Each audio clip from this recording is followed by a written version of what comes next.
up there above Ashcroft. I think they could even see the town, but they still had to take the wagon apart and let it down over these cliffs. And they did this all. That took them a couple of weeks to get over Taylor Pass. I mean, it's just hard to believe.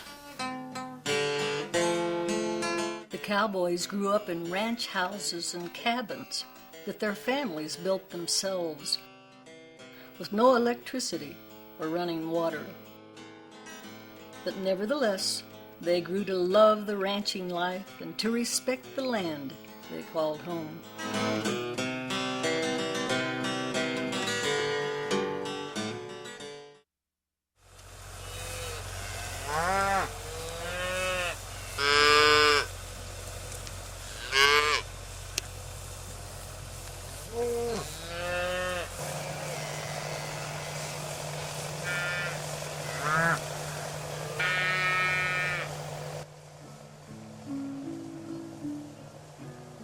You know, life on the ranch was always busy. The Cowboys learned to ride and to rope and feed stock and irrigate, and they soon learned to operate horse-drawn farm equipment. They counted on their horses for everything. If we were haying, you harnessed the horse. That's right.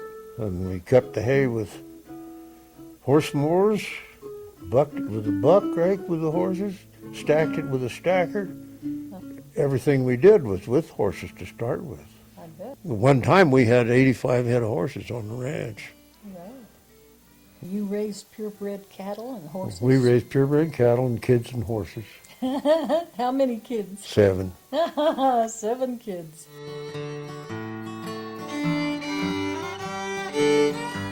The early settlers had to contend with all kinds of challenges, but most of all, they learned to handle cattle.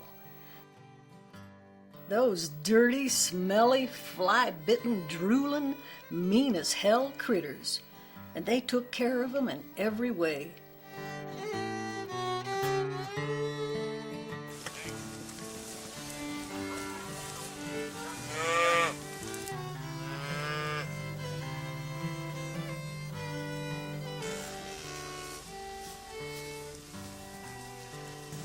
He can't straighten his knees out.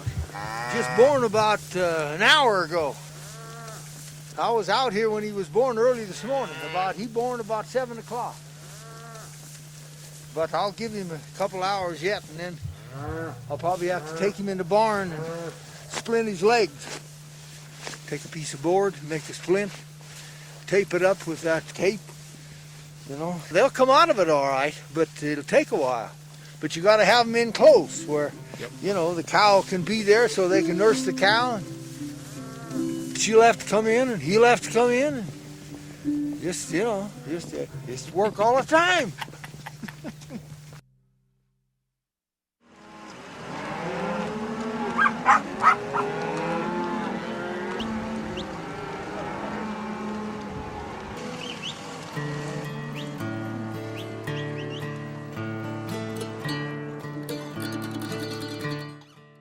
In the spring and the fall, people in the Roaring Fork Valley saw a lot of cows on the move, as ranchers drove their livestock to summer and winter ranges.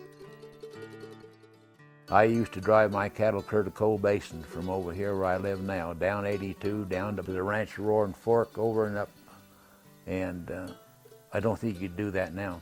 You'd go right down the highway on 82. And you would have, yeah, right down the highway. You did that now, you'd have every cop in the valley after you.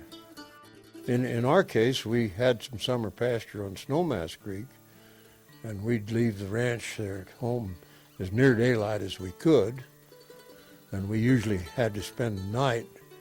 We used to get in there with Johnny Hoagland or with somebody else and spend the night there, and then the next day we'd go on up Snowmass Creek to the ranch. It took us 2 days. It wasn't only cows that were filling up the roads. They ran sheep, too. With the sheep, we went clear to Aspen. And then there were some people came clear from Carbondale with, that ran in there with. And then we threw them all together the next day and went over to the old smuggler dump, and they camped there that night, and then they went up the hill the next morning, and you had to climb that hill early in the morning or we got too hot, you know. Yes. So we left right at break of day.